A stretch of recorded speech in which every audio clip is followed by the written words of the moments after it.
खबर के साथ शुरू करेंगे शुरुआत। आज प्रधानमंत्री नरेंद्र मोदी की तरफ से बीते दिन एक वीडियो संदेश भी फिर से जारी किया गया, जिसमें उन्होंने इस बात का जिक्र किया कि उनकी मां को गाली दी गई थी। इसी के साथ में उन्होंने जेनजी के साथ में एक बार फिर से संवाद करने की कोशिश यहां पर करी है। रील फॉर्मेट में इंस्टाग्राम पर यह वीडियो अपलोड किया गया, जिसमें उन्होंने कहा कि बच्चों से गलती हो जाती है, हमारा काम है मार्गदर्शन दिखाना और हम वही करेंगे, मैं बच्चों को माफ करता हूँ। और उनकी तरफ से ये भी कहा गया कि ये समय आ गया है जब बच्चों को गले लगाकर उन्हें आगे की राह दिखाई जाए, और उनकी तरफ से बच्चों को माफ किया गया। और साथ ही ये भी कहा गया कि वो उनके साथ है और उन्हें बात करना बच्चों से इस तरीके से वीडियो फॉर्मेट में अच्छा लगता है। कैसे पीएम नरेंद्र मोदी ने कहा कि बच्चे नादान होते हैं, बचपना उनमें होता है, इसीलिए इसको बचपन कहते हैं। आपको सुनवाते हैं पूरा वीडियो। कुछ शरारती बच्चों ने भद्दी भद्दी गालियां बोली, किसी भी सभ्य समाज को शोभा न दे ऐसे शब्दों का प्रयोग किया गया।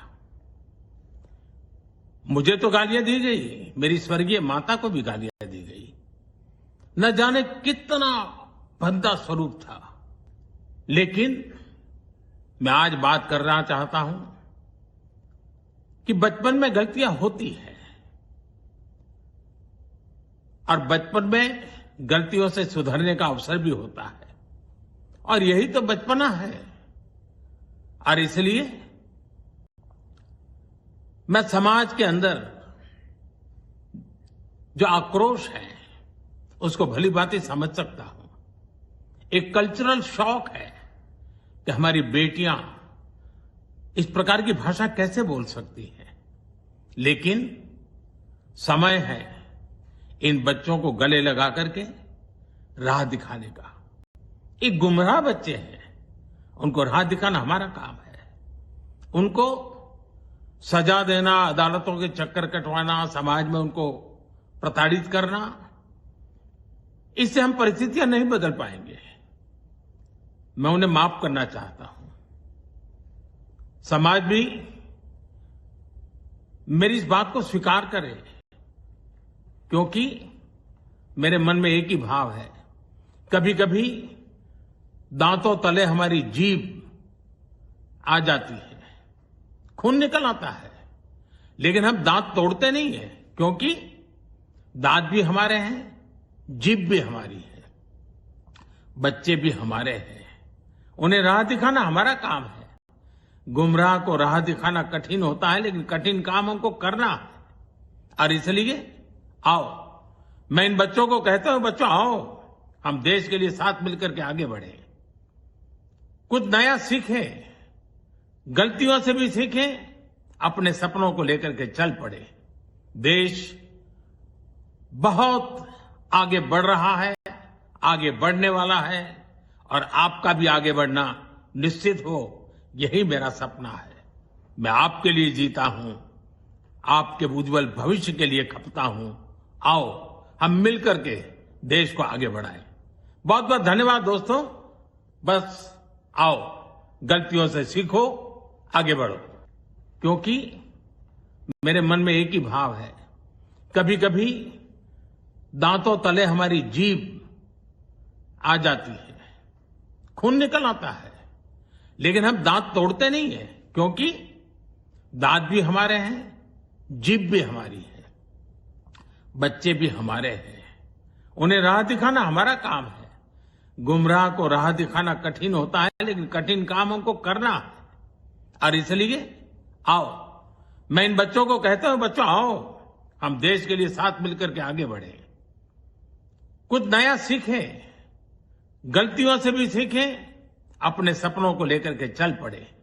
देश बहुत आगे बढ़ रहा है, आगे बढ़ने वाला है, और आपका भी आगे बढ़ना निश्चित हो, यही मेरा सपना है। मैं आपके लिए जीता हूं, आपके उज्जवल भविष्य के लिए खपता हूं। आओ, हम मिलकर के देश को आगे बढ़ाएं। बहुत बहुत धन्यवाद दोस्तों। बस आओ, गलती। और इसी के साथ में खबरों का सिलसिला लगातार जारी है। सुबह 9 बजे तक हमारे साथ ये दिल्ली की महिलाएं हैं जो हाथों में तख्ती लेकर सीएम रेखा गुप्ता को धन्यवाद कर रही हैं और कह रही हैं कि जो कहा वो पूरा किया। ये सब महिलाएं ऐसा इसलिए कह रही रही हैं, शुक्रिया इसलिए बोल रही हैं क्योंकि सीएम रेखा गुप्ता ने चुनावों के दौरान जो वायदे किए थे उन्हें पूरा कर दिया है। दिल्ली की महिलाओं को रेखा गुप्ता ने राखी का गिफ्ट दिया है। दिल्ली लक्ष्मी योजना का आगाज हो गया है। हर महीने दिल्ली की महिलाओं को 2500 रुपए सरकार की ओर से मिलेंगे। क्या है ये योजना, पहले ये समझिए। दिल्ली की महिलाओं को राखी का गिफ्ट, दिल्ली में लक्ष्मी योजना की शुरुआत। हर महीने मिलेंगे 2500 रुपए। चुनावों के दौरान किया था वादा, योजना के लिए 5100 करोड़ का बजट। साल की शुरुआत में मिली थी कैबिनेट से मंजूरी। रक्षाबंधन से मिलेगा योजना का फायदा। सीएम रेखा गुप्ता दिल्ली लक्ष्मी योजना को महिलाओं के लिए राखी गिफ्ट बता रही हैं। दिल्ली लक्ष्मी योजना के नाम से हमारी ऐसी योजना जिसमें हम दिल्ली की बहनों को सशक्त बनाने के लिए आर्थिक रूप से 2500 रुपये महीना देने वाले हैं, उसको हमने दिल्ली अपनी कैबिनेट मीटिंग में अप्रूव आज किया है और 1 अगस्त से इसका पोर्टल शुरू हो जाएगा। एलिजिबल बहनें उसमें अप्लाई कर पाएंगी। सीएम रेखा गुप्ता ने ये पहल क्यों की, इस योजना का मकसद क्या है, इसे भी जानिए। आत्मनिर्भरता और आत्मविश्वास बढ़ाना, घरेलू बचत को बढ़ावा देना, महिलाओं के जीवन स्तर को बेहतर बनाना, महिलाओं को आर्थिक सुरक्षा देना और सबसे अहम बात जो आपके लिए जानना बेहद जरूरी है, अगर आप दिल्ली में रहते हैं तो इस योजना का लाभ कैसे मिलेगा, कहां आवेदन करने होंगे और क्या क्या करना होगा, जानिए। आयु सीमा 21 से 60 वर्ष के बीच, 10 वर्षों से दिल्ली की निवासी, परिवार की सालाना इनकम 2.5 लाख तक, हर परिवार से एक महिला एलिजिबल। आइए अब आपको योजना के लिए अप्लाई करने का कंप्लीट प्रोसेस बताते हैं। डायरी निकालिए और नोट कीजिए। दिल्ली सरकार के ई डिस्ट्रिक्ट पोर्टल पर जाएं, आईडी का इस्तेमाल करके रजिस्टर लॉगिन करें, दिल्ली लक्ष्मी योजना चुनें, एप्लीकेशन फॉर्म भरें, डॉक्यूमेंट्स अपलोड करें, एप्लीकेशन सबमिट करें। और आपको बताते हैं जम्मू कश्मीर के कुलगाम से जहां पर टारगेट किलिंग की गई है। तो टारगेट किलिंग में एक छत्तीसगढ़ का रहने वाला मजदूर, उसकी मौत की जानकारी मिली है। वहीं दूसरा घायल बताया गया है। आतंकियों के द्वारा इस हमले को अंजाम दिया गया है। तो आपको बता दें कि 2 गैर कश्मीरियों के ऊपर गोली चलाई गई, जिसमें से एक की मौत हो गई है। एक मजदूर बताया जा रहा है। साथ ही साथ आपको ये जानकारी दे दें कि पिछले 1 हफ्ते के भीतर कश्मीर में ये दूसरी आतंकी घटना है। क्योंकि 1 हफ्ते के भीतर ही दूसरी घटना, इसलिए इससे पहले जो घटना को अंजाम दिया गया था वो अनंतनाग में दिया गया था, जहां पर एक पुलिस कांस्टेबल की हत्या कर दी गई थी। और फिलहाल इसी को लेकर जो सर्च ऑपरेशन है, घेराबंदी करके वो जारी है।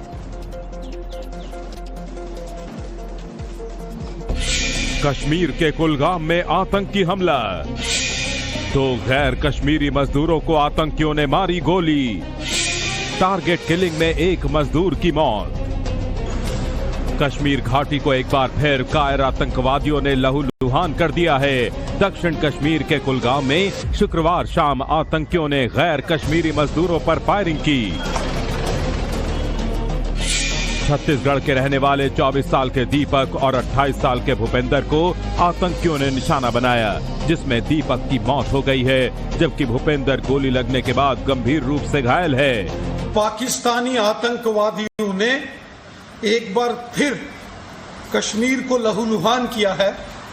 दक्षिण कश्मीर के कुलगाम जिले के किलंग गांव में 2 मजदूर साथियों पर आतंकवादियों ने गोलीबारी की है, उन्हें निशाना बनाया है। गंभीर अवस्था में घायल दोनों कामगारी मजदूर साथियों को हॉस्पिटल लाया गया, जहां एक मजदूर भाई जख्मों की ताब न लाते हुए उन्होंने अपने प्राण त्याग दिए। दूसरे गंभीर अवस्था में हॉस्पिटल में उन्हें एडमिट किया गया है। एक बार फिर कायर पाकिस्तानी आतंकवादियों ने ये खूनी खेल कश्मीर के अंदर खेला है।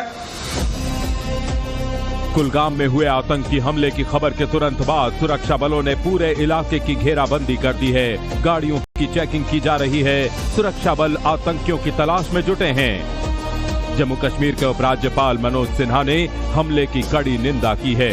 उन्होंने सोशल मीडिया प्लेटफॉर्म एक्स पर बताया कि इस घटना के बाद उन्होंने डीजीपी नलिन प्रभात और सीनियर सुरक्षा अधिकारियों से बात की है। उपराज्यपाल ने सुरक्षा बलों को आतंकियों के खिलाफ अभियान तेज करने और उन्हें जल्द से जल्द मार गिराने के निर्देश दिए हैं। आतंकी हमले में मारा गया मजदूर छत्तीसगढ़ का रहने वाला है। छत्तीसगढ़ के मुख्यमंत्री विष्णुदेव साय ने एक्स पर पोस्ट कर कहा कि कश्मीर के कुलगाम में हुए कायराना आतंकी हमले में छत्तीसगढ़ के एक श्रमिक की दुखद मृत्यु एवं एक श्रमिक के घायल होने की खबर अत्यंत पीड़ादायक है। घायल श्रमिक का स्थानीय अस्पताल में समुचित इलाज जारी है। अधिकारियों को इस संदर्भ में आवश्यक निर्देश दिए गए हैं। छत्तीसगढ़ सरकार पीड़ित परिवारों के साथ खड़ी है। मृतक श्रमिक को विनम्र श्रद्धांजलि एवं घायल श्रमिक के शीघ्र स्वास्थ्य लाभ की कामना। ये आतंकी हमला ऐसे समय में हुआ है जब सुरक्षा बलों ने 22 जुलाई को कुलगाम जिले में एक सर्च ऑपरेशन के दौरान भारी मात्रा में हथियार और गोला बारूद बरामद किया था।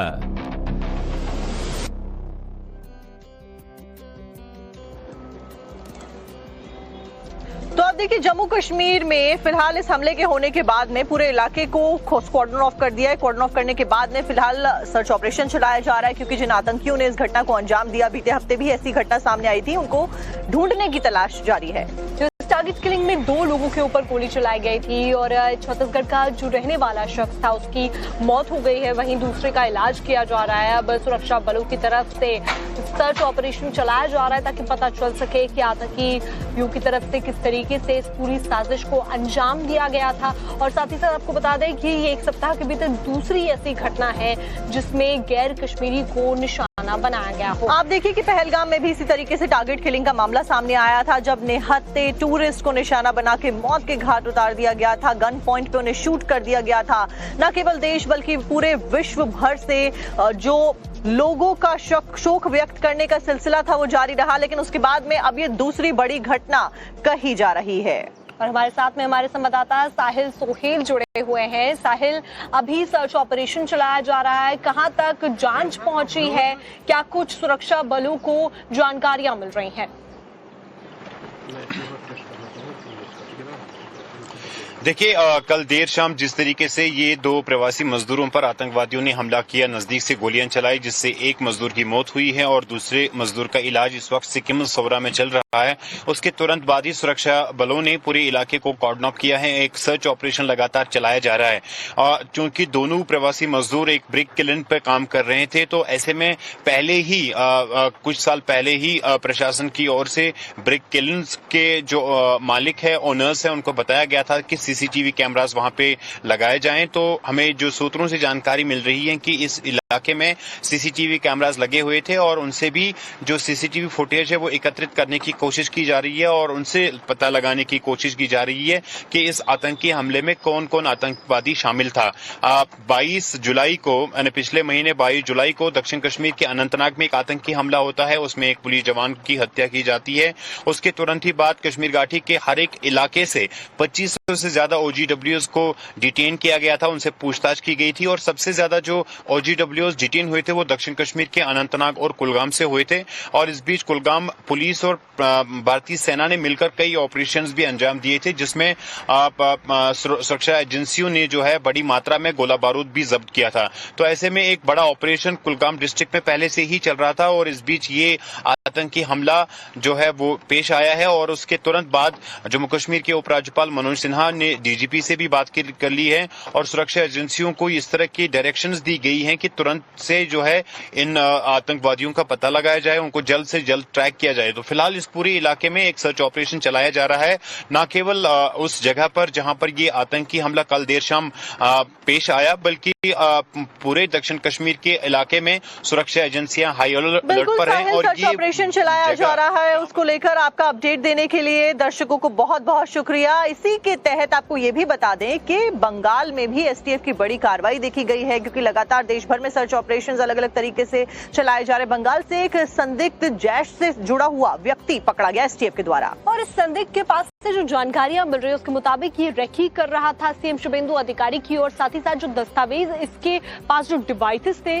उनसे मिले हैं वो भी इसी की तस्दीक करते हैं।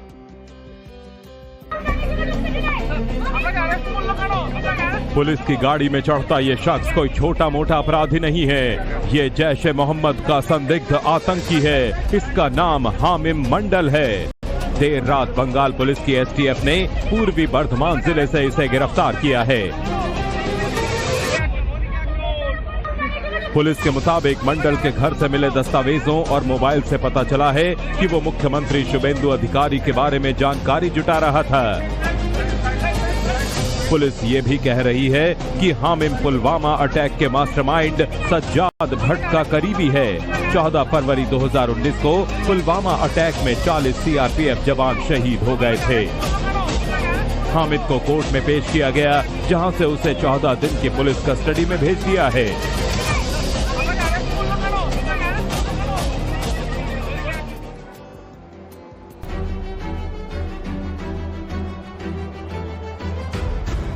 आज प्रधानमंत्री नरेंद्र मोदी आंध्र प्रदेश और कर्नाटक के दौरे पर रहेंगे, जहां वो दोनों प्रदेशों में 17,900 करोड़ रुपए से ज्यादा के कई डेवलपमेंट प्रोजेक्ट्स का उद्घाटन और शिलान्यास करेंगे।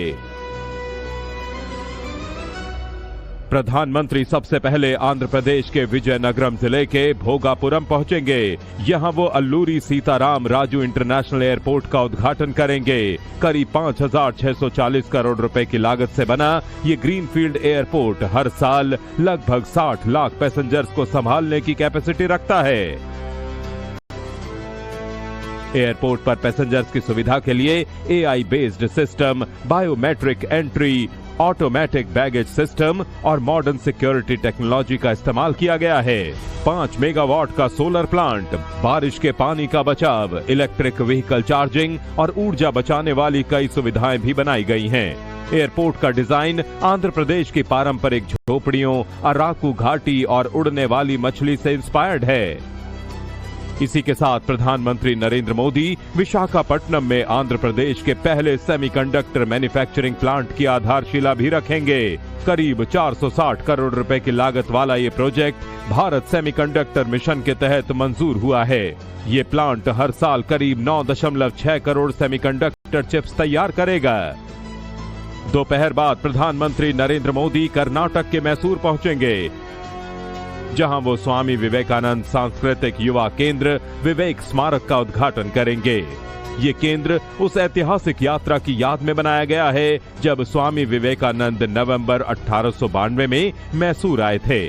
करीब 81,000 वर्ग फुट में बने इस केंद्र में 4D experience centre, exhibition hall, 700 सीटों वाला amphi theatre, library, meditation hall, yoga room, conference room और कॉम्पिटिटिव एग्जाम की तैयारी करने वाले स्टूडेंट्स के लिए भी सुविधाएं दी गई हैं। इस दौरान प्रधानमंत्री मोदी वहां मौजूद लोगों को भी संबोधित करेंगे।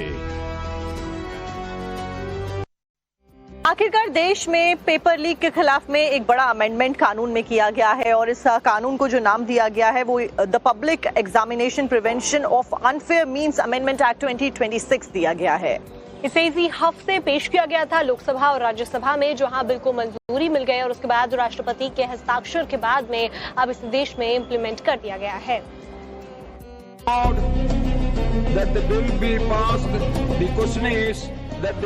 बुधवार को लोकसभा से बिल पास, गुरुवार को राज्यसभा से बिल पास। राष्ट्रपति से मिले पीएम मोदी, परीक्षा संशोधन बिल अब कानून बना। ये 4 तस्वीरें उस पूरी प्रक्रिया का हिस्सा हैं जिसके बाद लोक परीक्षा संशोधन बिल अब कानून बन गया है। पहले सड़कों पर युवाओं ने संघर्ष किया। दिल्ली से लेकर देहरादून और पटना से लेकर पटियाला तक प्रदर्शन हुआ।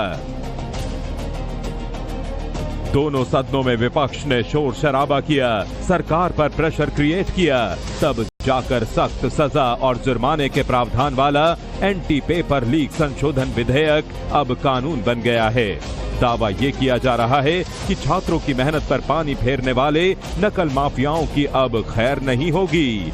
युवाओं के भविष्य से खिलवाड़ करने वाले अब तय समय में सलाखों के पीछे जाएंगे। क्या है अब इस नए कानून में, उसे समझना देश के हर पेरेंट्स और छात्रों का दायित्व है।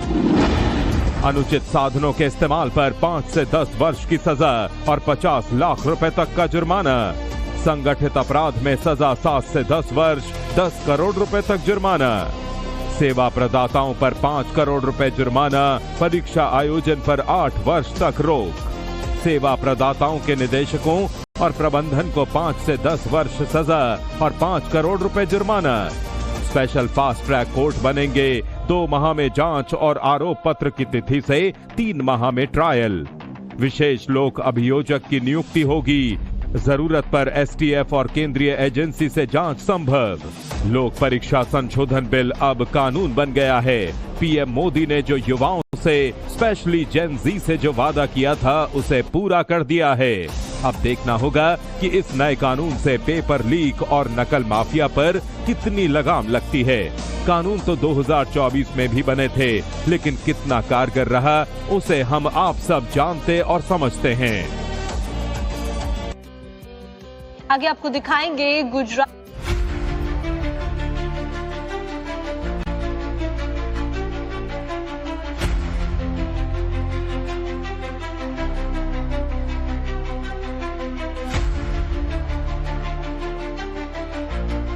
अहमदाबाद टू सूरत मूसलाधार अलर्ट।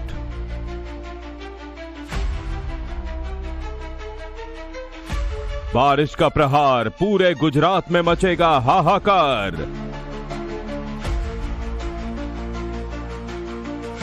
फिर ताबड़तोड़ तबाही का डर, डूब जाएंगे शहर।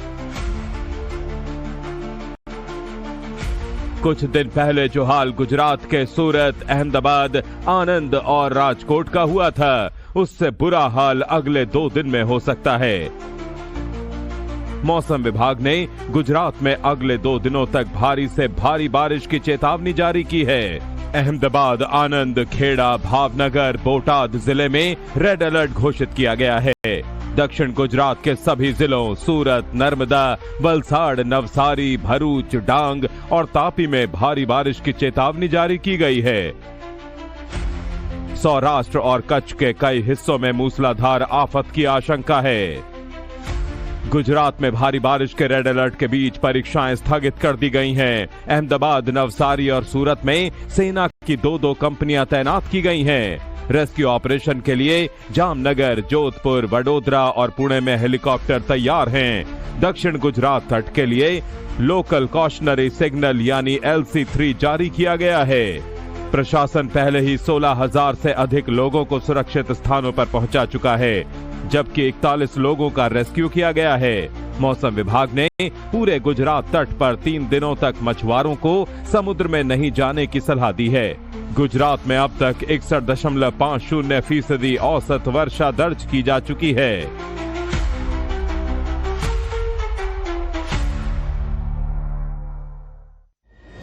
गुजरात में आने वाले संकट को देखते हुए राज्य सरकार हाई अलर्ट पर है। देर रात खुद मुख्यमंत्री भूपेंद्र पटेल एक्शन में दिखे और अचानक इमरजेंसी ऑपरेशन सेंटर पहुंचकर तैयारियों का जायजा लिया। आपातकालीन स्थिति से निपटने के लिए राज्य में 24/7 कंट्रोल रूम के जरिए निगरानी रखने के निर्देश दिए गए हैं। गुजरात में मानसून इस बार आफत बनकर बरस रहा है। कई जिलों में जमीन सैलाब में समाई हुई है। बारिश ने तो सूरत की सूरत ही बिगाड़ दी। नवसारी और वलसाड़ में तो हालात अभी भी बेकाबू हैं। अहमदाबाद में बारिश ने किस कदर कहर ढाया है, ये देखिए। अभी हम खड़े हैं अहमदाबाद के सबसे प्राइम एसजी हाईवे पर, जो अहमदाबाद और गांधीनगर को कनेक्ट करता हुआ एक सबसे मेन हाईवे है। उस हाईवे की आप हालत देखिए, सिर्फ 1 इंच से भी कम बारिश हुई है। वो बारिश में यहाँ पर ये हाल हो चुका है। सारी जितने भी व्हीकल्स यहाँ पर निकल रहे हैं, सारे बड़े मुश्किल से यहाँ से निकल रहे हैं और सारे व्हीकल को यहाँ पर काफी स्ट्रगल हो रहा है। और उसके साथ पुलिस प्रशासन भी यहाँ पर जो जितनी भी गाड़ी यहाँ पर फंसी है उसको निकालने में लगी है। यहाँ पर आप देख सकते हो ये BMW भी यहाँ पर पड़ी है और और उसके साथ ये जो पुलिस का जो टॉइंग व्हीकल है उसके जरिए सारे जितने भी फंसे हुए व्हीकल है उन सबको अभी निकालने की मुहिम चल रही है। और इसके साथ पूरा ट्रैफिक आप देख सकते हो पीछे कितना लंबा ट्रैफिक हुआ है। सिर्फ 1 इंच बारिश में इतना पानी, घुटनों तक पानी हो जाने की वजह से यहाँ पर ट्रैफिक काफी ज्यादा हो गया है। पीछे जितने भी आगे आप देखिए, आगे 1 किलोमीटर से लेके आगे अगर हम सरखेत तक हाईवे सरखेत तक ट्रैफिक जाम है, यानी कि टोटल 10 से 15 किलोमीटर का ट्रैफिक जाम इस हाईवे पर हो चुका है। गुजरात में मूसलाधार आफत इतनी ज्यादा है कि चाहे मकान हो, दुकान हो, घर हो, सब पानी में डूबे नजर आ रहे हैं। बीते 24 घंटे संकट से भरे हुए रहे। आने वाले समय के लिए क्या अपडेट है, क्या कोई राहत मिलेगी वहां के रहने वाले लोगों को, आपको दिखाते हैं हमारी रिपोर्ट में।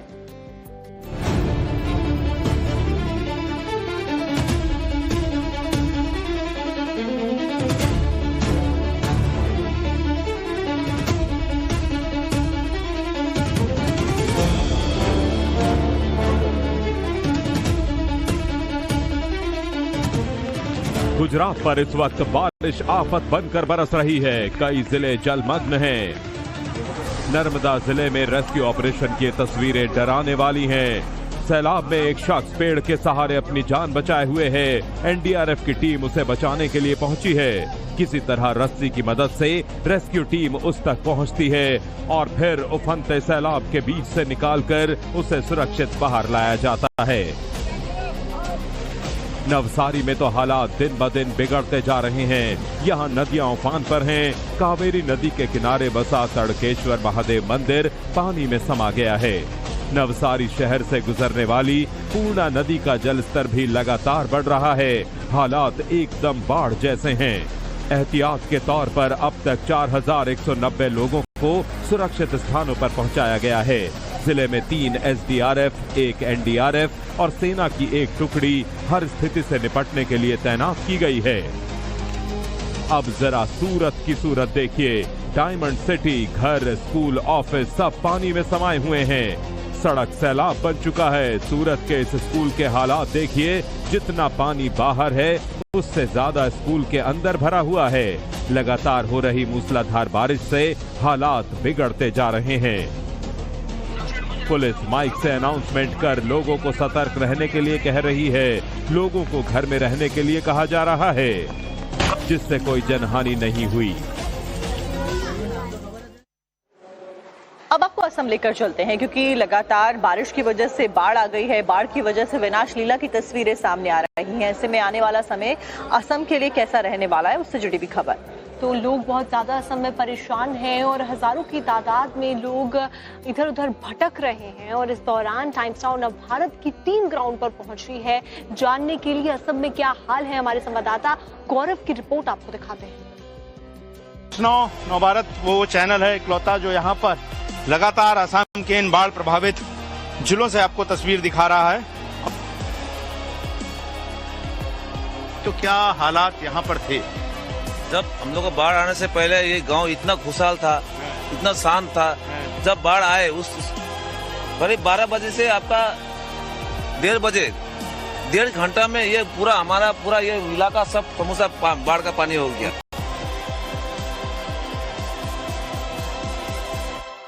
पानी में सब चला गया। तो अभी राशन रख कैसे रहे? लोग दे तो जा रहे हैं, लेकिन इसको बचा के रखना पड़ेगा। बचा के रखना। देखिए भैया, हमारा घर वो तिरपाल जो लगाया है, हाँ। उसी पर जो रखा है। बाढ़ पानी आया है तो अभी सब चला गया। तो घर में घुसने को मैंने डर लगता है। जैसे कांप रहा है पानी, जैसे जूसे फ्लड आ रहा है। तो अभी हम इस बच्चा को लेके हम बड़े भैया के घर गया। घर तो जाने को नहीं सका, इसीलिए हम ऊपर में ईटा के ऊपर में उठा। लोग यहाँ से निकले जब पानी पूरा भर गया तो स्थानीय लोग जो ऊपर टीना जो है ना, जो फाड़ के ऊपर छत के ऊपर बैठा हुआ है। अच्छा। पानी देखिए कहाँ तक पहुँच गया। देखिए पानी का धार। तो ये पानी का निशान ऊपर दीवार तक है और ये पूरा घर अब बर्बाद हो चुका है और यहाँ पर बहुत ज्यादा मुश्किल है। दिखो नदी जो है वो एक समुद्र का रूप ले ली थी।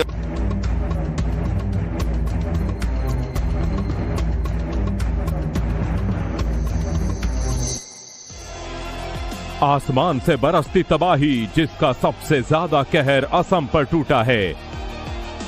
असम में बाढ़ विकराल रूप ले चुकी है। हालात ये हैं कि खेत खलियान, मकान, सामान सब बाढ़ के पानी में समाये हुए हैं।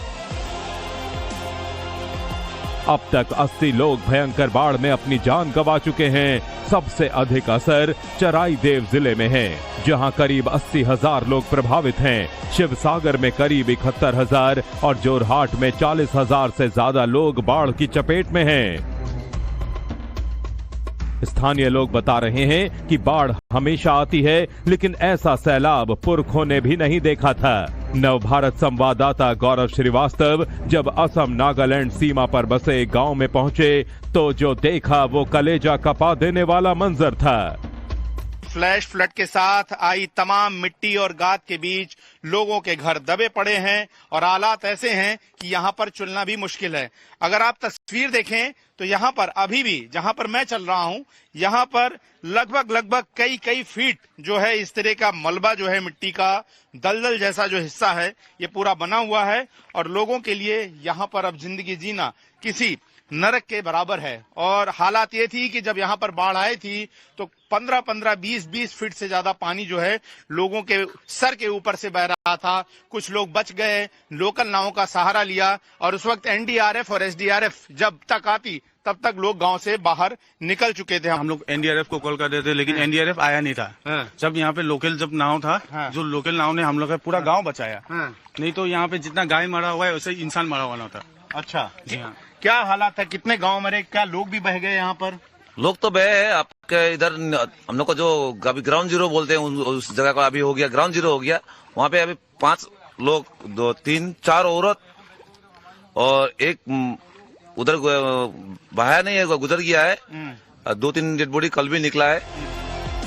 असम में कई इलाकों में बाढ़ का पानी भले ही कम हो रहा है, लेकिन मुसीबत कम नहीं हो रही है। गांव के गांव मलबे में दबे हुए हैं। महामारी का खतरा बढ़ गया है। खूंटा पानी शिवसागर का ग्राउंड जीरो जहां हम खड़े हैं, यहां समतल मैदान नजर आता है, लेकिन यहाँ पर तमाम घर थे, दर्जनों घर थे जो मिट्टी के गाद से समतल हो चुके हैं और ये समतल मैदान बन गया। और दिखो नदी की धारा बाढ़ आने के बाद यहाँ से बह रही थी और नागालैंड की पहाड़ियों के ठीक नीचे बसा ये खूंटा पानी का पूरा इलाका अब समतल हो चुका है। यहाँ पर सैकड़ों की संख्या में मवेशी, गाय और हो सकता है कि इंसानी जान भी दबी रही हो। इतनी भयंकर दुर्गंध अब यहाँ पर फैल रही है और यहाँ पर बिना मास्क लगाए चलना और रिपोर्टिंग करना और यहाँ के लोगों के लिए भी जीना बहुत मुश्किल है। लेकिन तबाही का ऐसा मंजर है, मैं आपको तस्वीर दिखाता हूँ। जो घर यहाँ पर मेरे सामने है वहां पर मैं आपको लेकर चलता हूँ और ये घर ऐसा है। यहाँ पर ये देखिए छोटे बच्चे की एक चप्पल पड़ी है। बच्चों को बड़ी मुश्किल से बचाया गया है। सबसे पहले लोगों ने बच्चों और महिलाओं को बचाया। हालांकि जब तक मदद नहीं आई, लोग टीन में ही जो है अपने घर की ऊपर जो है बैठे हुए थे। और ये देखिए यहाँ पर बहुत ज्यादा जो है ये मिट्टियां हैं और आप वो देखिए यहाँ पर जो कार है पूरी दबी हुई है, स्कूटी है, घर की गाड़ियां हैं, बाइक भी देखिए यहाँ पर दबी पड़ी है, वो नजर भी नहीं आएगी आपको, इतने नीचे चली गई है। राज्य आपदा प्रबंधन प्राधिकरण के मुताबिक असम के 8 जिलों में 2 लाख से ज्यादा लोग अब भी बाढ़ से प्रभावित हैं। 400 से ज्यादा गांव अब भी बाढ़ के पानी में डूबे हुए हैं। असम के मुख्यमंत्री हिमंत बिस्वा शर्मा ने दावा किया कि बाढ़ प्रभावित हर परिवार के पास सरकार पहुंच रही है जिससे उसे मदद मिल सके। Damage is of 3 counts. 1, the loss to the family, loss to the persons. So that damage assessment is continuing. Number 2, damage to the public infrastructure.